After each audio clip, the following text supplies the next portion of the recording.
Hello students, आप सभी का स्वागत करता हूं अपने यूट्यूब चैनल SCS एजुकेशन के लाइव क्लास में। दोस्तों, आज जो हम अपने पढ़ाई करने वाले हैं वो आपके एग्जाम के दृष्टिकोण से बहुत ही इंपॉर्टेंट है और इस चैप्टर का जो है आपका 4th चैप्टर है, उसका बहुत ही इंपॉर्टेंट टॉपिक है जो हम आज की क्लास में पढ़ने वाले हैं। तो आज की क्लास को अगर आप ज्वाइन किए हैं तो आप हमारे क्लास को अंत तक देखेंगे, क्योंकि आज का क्लास जो है वो आपके एग्जाम के दृष्टिकोण से बहुत ही इंपॉर्टेंट है, जिसमें हम जो है ओम के नियम क्या है उसका सत्यापन करें। ये आज और कल ये दोनों दिन जो आपका पढ़ाई होगी, ये दोनों आपके एग्जाम के दृष्टिकोण से बहुत ही इंपॉर्टेंट है और इस दोनों में से आपका 2 क्वेश्चन तो इस चैप्टर से फिक्स ही है कि आपके एग्जाम में पूछा जाएगा। और ऑब्जेक्टिव क्वेश्चन का तो दोस्तों इस चैप्टर से भरमार ही है, क्योंकि इस चैप्टर से ही अधिकतर ऑब्जेक्टिव आपके एग्जाम में पूछा जाता है। तो दोस्तों, अगर आपने अभी तक हमारे चैनल को सब्सक्राइब नहीं किया है और अगर हमारे चैनल पर पहली बार आए हैं तो हमारे चैनल को सब्सक्राइब कर दे, तथा इसका अगर आपको PDF चाहिए जितनी आज हम बताएंगे तो आप वीडियो को अंत तक देखिएगा, तो आपको पता चल जाएगा इसका PDF कैसे मिलेगा। तो चलिए हम अपने वीडियो को स्टार्ट करते हैं। और ये हमारे लेक्चर का जो है ये हमारा पार्ट 2 है। इससे पहले इस लेक्चर का हम लोग पार्ट 1 देख चुके हैं। आप लोग आई बटन पर क्लिक करके इसका पार्ट 1 का वीडियो आप लोगों को मिल जाएगा। तो हम लोग अपनी क्लास को आगे बढ़ाते हैं और आज की क्लास को हम लोग स्टार्ट करते हैं। तो जैसा कि दोस्तों हम लोग जो है कल इस चैप्टर को स्टार्ट किए और इस चैप्टर में हम लोग पहले कल पढ़े कि विद्युत क्या है, उसके बाद दोस्तों हम लोग पढ़े कि इसका उसके बाद चालक पदार्थ क्या है, उसके बाद विद्युत रोधी पदार्थ क्या है, विद्युत विभव जिसको हम लोग इलेक्ट्रिक पोटेंशियल बोलते हैं, उसके बाद विभवांतर पोटेंशियल डिफरेंस, ये सब की जो पढ़ाई है हम लोग जो है कल की क्लास में किए थे। उसके बाद सेल क्या है, विद्युत परिपथ, ये सब के बारे में हम लोग पढ़ाई किए थे। उसके बाद हम लोग आज जो पढ़ने वाले हैं वो पढ़ेंगे एमीटर क्या है। सबसे पहला क्वेश्चन हम लोग देखेंगे और ये हमारा 12 नंबर क्वेश्चन होगा। इससे पहले जो है हम लोग टोटल 11 क्वेश्चन को देख चुके थे। तो आप लोग अब मेरी बातों को ध्यान से सुनेंगे और मेरे बातों को ध्यान से समझ के क्वेश्चन को समझने की प्रयास करेंगे, क्योंकि ये सभी आपके एग्जाम के दृष्टिकोण से बहुत ही इंपॉर्टेंट है। तो चलिए हम लोग आज का पहला क्वेश्चन लेते हैं, वो है एमीटर क्या है। हम लोग एमीटर किसको कहेंगे। बहुत सारे स्टूडेंट्स को पढ़ाई कर चुके होंगे और बहुत सारे स्टूडेंट को नए नए ये चैप्टर की जानकारी मिल रही होगी। तो हम लोग पहले समझते हैं एमीटर हम लोग किसको कहते हैं। तो एमीटर की दोस्तों परिभाषा है ऐसा यंत्र जिसकी मदद से हम लोग परिपथ में प्रवाहित हो रही विद्युत धारा को मापते हैं, उसको हम लोग एमीटर कहते हैं। विद्युत धारा जो हमारे किसी परिपथ में प्रवाहित होती रहती है उसको हम लोग एमीटर के द्वारा मापते हैं। एमीटर को दोस्तों परिपथ में ऐसे स्थान पर लगाया जाता है जहां से होकर परिपथ की कुल धारा प्रवाहित होती है।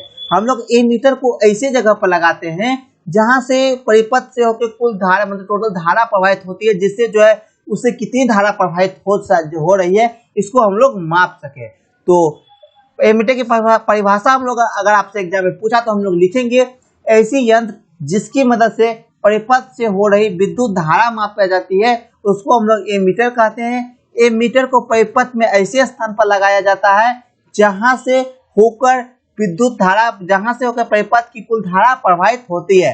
आप लोग यहाँ पे लिखेंगे ऐसे स्थान पर लगाया जाता है, यहाँ गौर छूट गया आप लोग लिख लेंगे।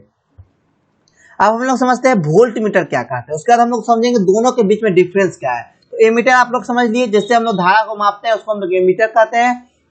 अब हम लोग समझते हैं 13 नंबर क्वेश्चन हमारा है वोल्ट मीटर क्या है। क्या है वोल्ट मीटर क्या है।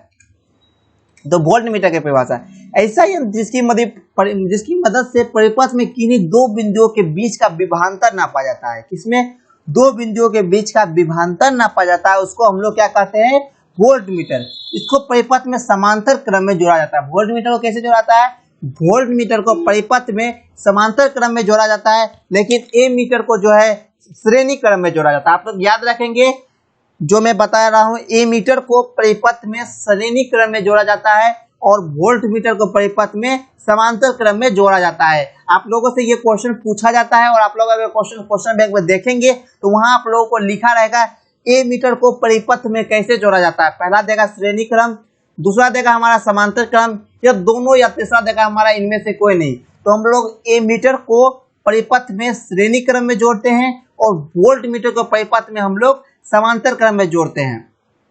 वोल्ट मीटर का हम लोगों का काम होता है परिपथ में 2 बिंदुओं के बीच का विभवांतर नापना। क्या होता है काम, विभवांतर नापना दो जो है परिपथ में 2 बिंदुओं के बीच में, जैसे एक प्लस इस बिंदु का शुरुआत हुआ एकांत हुआ, तो दोनों के बीच में कितना विभवांतर हो रहा है इसको हम लोग विभवांतर के द्वारा वोल्ट मीटर के द्वारा नापते हैं। अब हम लोग दोनों के बीच के डिफरेंस को समझेंगे, ये मीटर और वोल्ट मीटर के बीच के अंतर को, क्या अंतर हम लोग समझेंगे कि अब हम लोग समझते हैं ए मीटर और वोल्ट मीटर के बीच में क्या अंतर है। जो दोनों चीज है ए मीटर और वोल्ट मीटर, परिभाषा से तो हमें ऐसा ही लगता है कि दोनों सेम ही है, क्योंकि ए मीटर का काम होता है परिपथ से प्रवाहित हो रही धारा को नापना और दोनों का इसका काम होता है विभवांतर को नापना। तो अब हम लोग इसके बीच का डिफरेंस, आपको एग्जाम में जो अक्सर पूछा जाता है वो पूछा जाता है दोनों के बीच डिफरेंस क्या है, ए मीटर और वोल्ट मीटर के बीच में अंतर क्या होता है। तो हम लोग ए मीटर और वोल्ट मीटर दोनों को एक साइड हम लोग ए मीटर को रखते हैं और एक साइड हम लोग वोल्ट मीटर को रखते हैं, और दोनों के बीच के हम लोग डिफरेंस को समझते हैं ए मीटर और वोल्ट मीटर में क्या डिफरेंस है। दोस्तों इसका डिफरेंस है वो एकदम बेसिक डिफरेंस है, जो आप लोगों को अभी क्लास के दौरान ही याद हो जाएगा।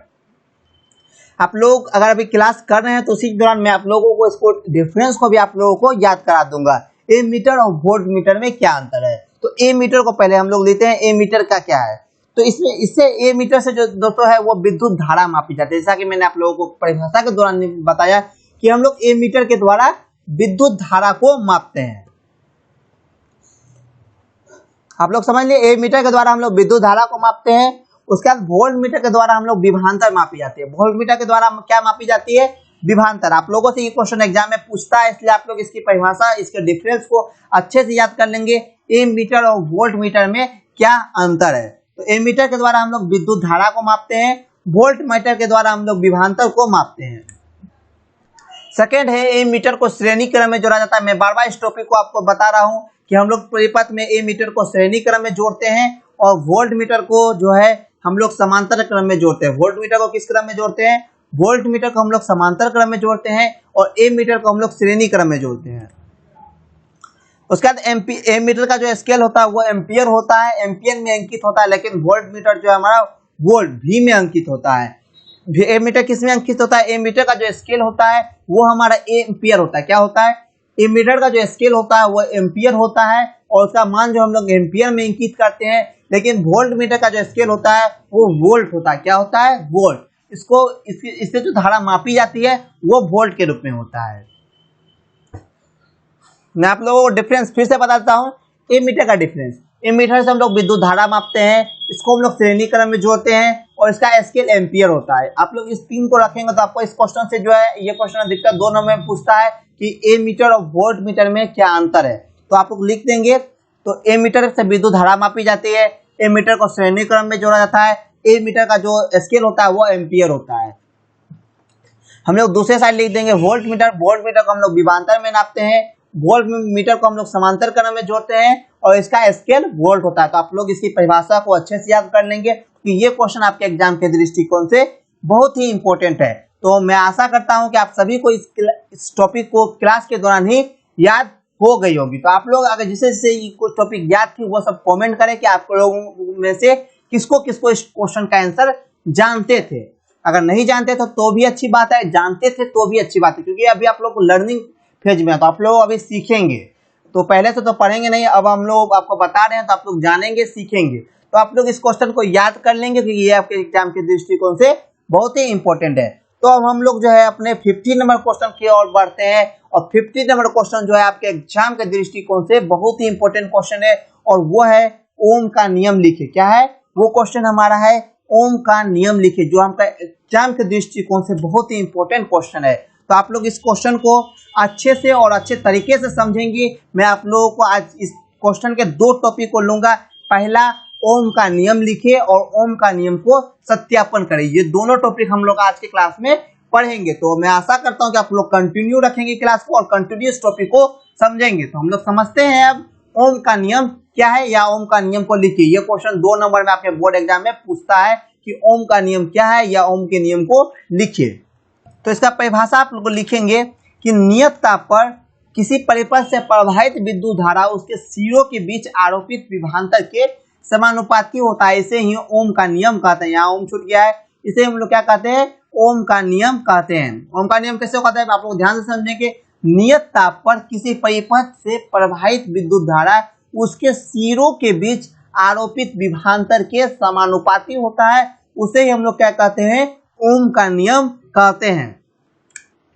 यदि परिपथ में दो बिंदुओं के बीच की प्रवाहित धारा का मान I हो और विभवांतर V हो तो हम लोग अब इसको कैसे समझेंगे। आप लोग परिभाषा को पहले समझ ले। परिभाषा हमारा कहता है ओम का नियम का। आप लोग परिभाषा याद कर लेंगे कि ये क्वेश्चन आपके एग्जाम के दृष्टिकोण से बहुत ही इंपॉर्टेंट है और ये क्वेश्चन आप लोगों का बहुत बार पूछा गया है, इसलिए आप लोग याद रखेंगे। और 2 नंबर में स्पेशली इस क्वेश्चन का आंसर मात्र आप लोग 4 लाइन लिखेंगे तो मिल जाएगा।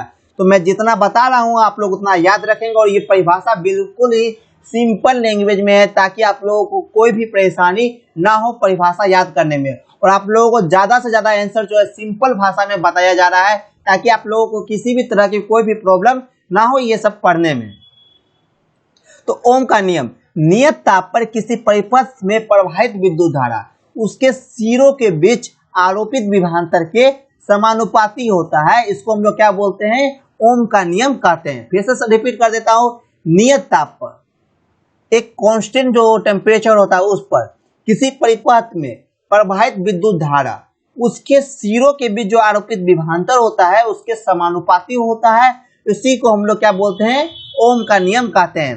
तो हम लोग इसको समझे क्या है, पहले परिपथ से प्रवाहित धारा। तो हम परिपथ में 2 बिंदुओं के बीच जो प्रवाहित धारा हम लोग आई लेते हैं और उसके सिरों के जो बीच विभवांतर है उसको हम लोग भी मानते हैं। तो इसको मैंने यहाँ जो आप लोगों को बताया गया है किसी ताप पर किसी परिपथ से प्रवाहित विद्युत धारा, तो हम लोग विद्युत धारा को क्या ले लिए, आई। मैं आप लोगों को समानुपाती करके दिखाता हूँ। तो आई ले लिए और उनके सिरों के बीच आरोपित विभवांतर, हम लोग विभवांतर को क्या ले लिए, विभवांतर को हम लोग यहाँ भी ले लिए। तो भी हो तो परिभाषा हमारा क्या होता है, तो उसे ही विभवांतर के बीच विभवांतर के समानुपाती होता है। तो इसको हम लोग क्या बोलते हैं, ओम का नियम। तो आई इक्वल टू क्या हो जाएगा, समानुपाती भी। ये हमारा परिभाषा कहता है विद्युत धारा उसके सिरों के बीच आरोपित विभवांतर के समानुपाती होता है। धारा हमारा आई हुआ और विभवांतर भी हुआ तो हम लोग उसके समानुपाती कर लिए। तो इसलिए हम लोग आई इक्वल टू क्या करते हैं, V by R. V by R क्यों किए, तो हम लोग इस समानुपाती को जो है एक प्रतिरोध ले लिए। तो आई इक्वल टू हमारा क्या हो गया, वी आर, जहां हमारा आर क्या है, प्रतिरोध, भी हमारा धारा है और आई हमारा विभवांतर है। तो इस तरह का V इक्वल टू हमारा आई और हो गया, मतलब विभवांतर हमारा क्या हो जाता है, धारा इक्वल टू प्रतिरोध। आप लोग इस फॉर्मूले को याद रखेंगे क्योंकि ये हमारा जो है आपका ऑब्जेक्टिव क्वेश्चन बनता है।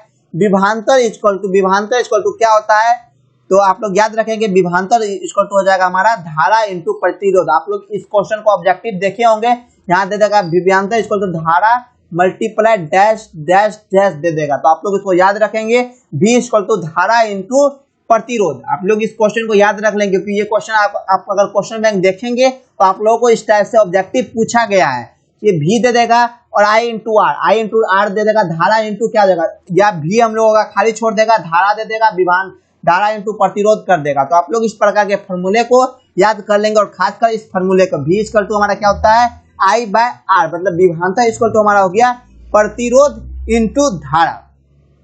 आप लोग इसको याद कर लेंगे क्योंकि ये आपके एग्जाम के दृष्टिकोण से बहुत ही इंपॉर्टेंट ऑब्जेक्टिव क्वेश्चन बनता है, V equal to I into R. तो आप लोग इस क्वेश्चन को याद कर लिए होंगे। ओम का नियम क्या है, ओम का नियम हम लोग की परिभाषा क्या है, तो नियत ताप पर किसी परिपथ से प्रवाहित विद्युत धारा उसके सिरों के बीच आरोपित विभवांतर के समानुपाती होता है। इसी को हम लोग क्या बोलते हैं, ओम का नियम कहते हैं। तो 2 बिंदुओं के बीच अगर प्रवाहित धारा हमारा आई है और विभवांतर भी है तो आई समानुपाती हमारा भी हो जाएगा, जिसको हम लोग आई के समान तो V बट्टे आर किए और V को हम लोग कर दिए आई इंटू आर, मतलब विभवांतर इक्वल टू धारा इंटू प्रतिरोध। अब हम लोग इसके सत्यापन को भी आज की क्लास में देख लेते हैं और जो हमारा आज का लास्ट क्वेश्चन है, ओम के नियम के सत्यापन को लिखिए। ये भी क्वेश्चन कभी कभी पूछ देता है कि ओम के नियम को सत्यापन को लिखिए या ओम के नियम को सत्यापन करें। तो ये भी क्वेश्चन आप लोगों से एग्जाम में कभी कभी पूछ देता है। तो आप लोग इस क्वेश्चन को भी याद कर लेंगे कि ओम के नियम का सत्यापन क्या है। तो मैं आप लोगों को बता देता हूँ, बहुत सिंपल भाषा में आप लोग इसको सत्यापन करेंगे, ना ही वैसी कोई झंझट है। आप लोग बिल्कुल थ्योरी के तहत इसको स्पष्ट करेंगे और थ्योरी की तरह स्पष्ट करके आप समझने की प्रयास करेंगे कि इसको हम लोग थ्योरी की तरह कैसे लिखेंगे। तो सबसे पहले इसके सत्यापन के लिए हम लोग एक प्रयोग करते हैं। ओम के नियम का जो सत्यापन करेंगे उसके लिए हम एक प्रयोग करेंगे। इस प्रयोग के लिए जो हम लोग कुछ सेल लेंगे, एमीटर तथा 1 वोल्ट मीटर लेके विद्युत परिपथ को पूरा करेंगे। पहले हम लोग क्या लेंगे, पहले इस नियम को सत्यापन करने के लिए हम लोग एक जो है प्रयोग करेंगे। ओम का जो नियम जो हम लोग सत्यापन करेंगे उसके लिए हम लोग एक प्रयोग करेंगे। इस प्रयोग में हम लोग क्या लेंगे, कुछ सेल लेंगे, उसके बाद हम लोग एक एमीटर लेंगे और एक वोल्ट मीटर लेंगे। जिसे वोल्ट मीटर लेके हम लोग एक विद्युत परिपथ को पूरा कर देंगे और एक जगह हम लोग जहाँ एमीटर फिक्स करेंगे वहीं से हमारी सारी विद्युत धारा उस सेल में प्रवाहित होगी। तो हम लोग एक सेल, एक एमीटर और एक वोल्ट मीटर ले लिए और इस सबको मिला के हम लोग क्या किए, एक परिपथ को पूरा कर दिए। उसके बाद हम लोग क्या करेंगे, उसके बाद सेलों की संख्या में परिवर्तन कर एमीटर एवं वोल्ट मीटर के पठनांक का अवलोकन करेंगे। सेलों मतलब दोस्तों कभी एक बैटरी लगाएंगे, कभी दो बैटरी, मतलब दोस्तों जैसे धारा ज्यादा जाए, मतलब एमीटर से जो है हमारा धारा ज्यादा जाए तो एमीटर, जैसे ही हम लोग सेलों की संख्या को बढ़ाएंगे तो इसलिए हमारा एमीटर बढ़ेगा, एम्पियर बढ़ेगा। धारा जैसे आप लोगों का अगर किसी सेल से अगर किसी परिपथ में ज्यादा धारा प्रवाहित की जाती है तो हमारा ज्यादा विभवांतर, ज्यादा वोल्टेज मिलता है। तो वो हमारा टोटल चीज किस पर डिपेंड करता है, हमारा टोटल चीज हमारा एमीटर पर डिपेंड करता है। तो इसके बाद सेलों की संख्या में परिवर्तन कर हम लोग एमीटर और वोल्ट मीटर के पठनांक का अवलोकन करते हैं। तो उसके बाद हम लोग पाते हैं कि जैसे ही हम लोग एमीटर का पठनांक बढ़ता है तब वोल्ट मीटर का भी पठनांक बढ़ता है। फिर से समझेंगे, जब हमारा एमीटर, जब हम जो है एमीटर से यदि हम लोग वोल्ट धारा बेसी मात्रा में भेजेंगे तो हमारा जो है वोल्ट मीटर भी वोल्टेज भी ज्यादा होगा, और जब हम लोग एमीटर से धारा कम भेजेंगे तो हम लोगों का जो प्रतिरोध है, वोल्ट मीटर का जो वोल्टेज है वो भी कम होगा। तो इन दोनों के पठनांक के बीच को जो ग्राफ खींचा जाता है वो एक सरल रेखीय होता है। वही हम लोग यहाँ परिभाषा में भी लिखे हैं कि हम पाते हैं कि जब एमीटर का पठनांक बढ़ता है तब वोल्ट मीटर का भी पठनांक क्या होता है, बढ़ता है। और जब एमीटर का पठनांक, जब हम लोग एमीटर से बैटरी की संख्या कम करते हैं, सेलों की संख्या कम करते हैं, तो हमारा वोल्टेज परिपथ जो धारा है उसकी संख्या कम हो जाती है, जिससे हम लोग का वोल्टेज भी पठनांक घट जाता है। और इन दोनों पठनांक के बीच जो ग्राफ खींचा जाता है वो एक सरल रेखीय हो जाता है। तो इस तरह से हम लोग ओम का नियम को सत्यापन करते हैं। मैं फिर से रिपीट कर देता हूं ओम के नियम को सत्यापन। इसके नियम को सत्यापन के लिए हम लोग एक प्रयोग करेंगे जिसमें हम लोग एक सेल लेंगे, एक एमीटर लेंगे, एक वोल्ट मीटर लेंगे। इस सभी को मिलाकर हम लोग एक अपना परिपथ पूरा कर लेंगे। उसके बाद सेलों की संख्या में परिवर्तन कर हम लोग एमीटर और वोल्ट मीटर का पठनांक का अवलोकन करेंगे। उसके बाद हम लोग जो है एमीटर, जैसे ही हम लोग एमीटर से जितना धारा प्रवाहित करेंगे तो वोल्ट मीटर भी उससे भी उतना ही जो है उस पर इंकित होगा। तो इस तरह से दोनों का घटाएंगे तो घटेगा। तो इस तरह से हमारा ओम का नियम का सत्यापन होता है। आप लोग इतना लिखेंगे तो ये क्वेश्चन आप लोगों को 5 नंबर में पूछा जाता है। तो आप लोगों का ये जो क्वेश्चन है ओम का नियम का सत्यापन करें, ये आप लोगों का 5 नंबर में पूछा जाता है। तो आप लोग इस क्वेश्चन को याद कर लेंगे और अभी तक जितने भी स्टूडेंट क्लास को अटेंड कर रहे हैं वो अपना एक बार अटेंडेंस बना देंगे ताकि मैं आप लोगों को पीडीएफ दे दूं। और आप लोग क्लास एंड होने के बाद जितने स्टूडेंट क्लास को ज्वाइन किए हैं वो सभी अपना अपना मैसेज कर देंगे ताकि आप लोगों को इसका पीडीएफ दे दिया जाए। तो आप सभी अपना अपना पीडीएफ क्लास के बाद अवश्य करेंगे। तो हम लोग जो कल की क्लास में पढ़ाई करेंगे वो हमारा पहला क्वेश्चन है, प्रतिरोध क्या है, प्रतिरोध किन किन बातों पर निर्भर करता है, प्रतिरोधकता क्या है, प्रतिरोधक का समूहन क्या है, ये सब जो है दोस्तों हम लोग कल की क्लास में पढ़ाई करेंगे। तो मैं आशा करता हूँ ये सब टॉपिक आप लोग कल पढ़ के आएंगे और जो है समझ के आएंगे। अगर नहीं भी पढ़ेंगे तो मैं कल की क्लास में आप लोगों को इतनी आसानी से पढ़ा दूंगा कि ताकि आप लोगों को समझ में आ जाए। और कल का क्लास भी आप लोगों के लिए उतना ही इंपॉर्टेंट है जितना आज का क्लास आप लोगों के लिए इंपॉर्टेंट है। तो मिलते हैं कल के क्लास में, तब तक के लिए बाय।